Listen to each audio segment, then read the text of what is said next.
Hey everybody, welcome to One Take Tuesday. Now, here's what I wanted to talk to you today about in a non-echoey room. Marvel and DC. Now, I've grown up with Marvel all my life. Many years. I've always watched Marvel stuff. DC, not so much.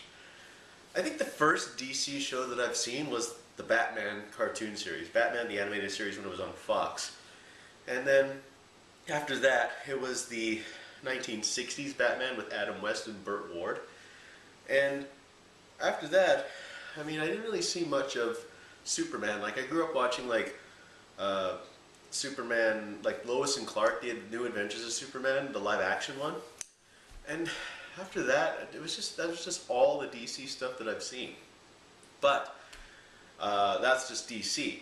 But growing up, I watched a lot of Marvel stuff. Like, I think the first instance of Marvel that I saw was the X-Men cartoon series growing up. Like, you know, the ones where it had like the awesome theme song and the Purple Sentinels and also just all of the Marvel characters in one. Like, one of my favorite characters was definitely Wolverine. Feeling lucky, hot shot. That, you know that Wolverine? Where he sounded so grizzled and he sounded like somebody that would kick your ass in a minute. That kind of Marvel. And then after the X-Men, it was the Spider-Man cartoon series, and then I started watching the Incredible Hulk cartoon series, then Iron Man, and then also Captain America, and then I also saw cameo appearances of other superheroes in the Spider-Man cartoons, like the Punisher, Vision, all the Marvel villains. I think Spider-Man was all of the Marvel stuff that I've seen, and then the first Marvel movie that I have seen was definitely the Spider-Man with Tobey Maguire. Yeah, I know.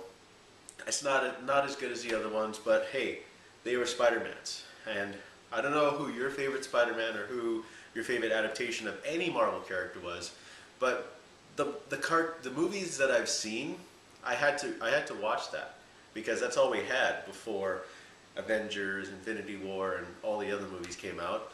And that's what we had. I favor Marvel more. And this is just me. I favor Marvel more because the superheroes are more relatable.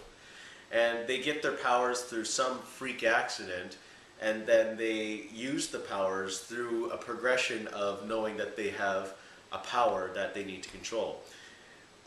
Let me just be honest, in the DC universe, they pretty much have like godlike powers and no story or substance at all. I'm sorry to bash any DC people, but I just can't relate to the DC universe. Like, I just can't.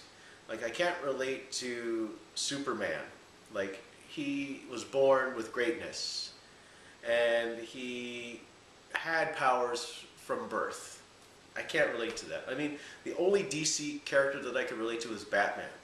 Because, as you know, if you are not familiar with Batman, Bruce Wayne, growing up, he lost his parents to a murder, and that caused him to lament and be exposed to a lot of things. Like, he saw a lot of weird crap when he was through that. Like, he saw something very traumatic, and he just became the Batman. And that is something that I can relate to. When somebody loses their family and they want vengeance and take it out on criminals, that's a relatable story. But that's just me. That's how I see it. But my favorite superhero would have to be the Hulk, because he's super strong, but he also has an anger problem, and you already know what happens when he does that. So that's my take on One Take Tuesday, and if you've made it this far, who is your favorite Marvel character and why? Leave it in the comments below, and we'll see you next time for another One Take Tuesday. Take care, everybody. See you later.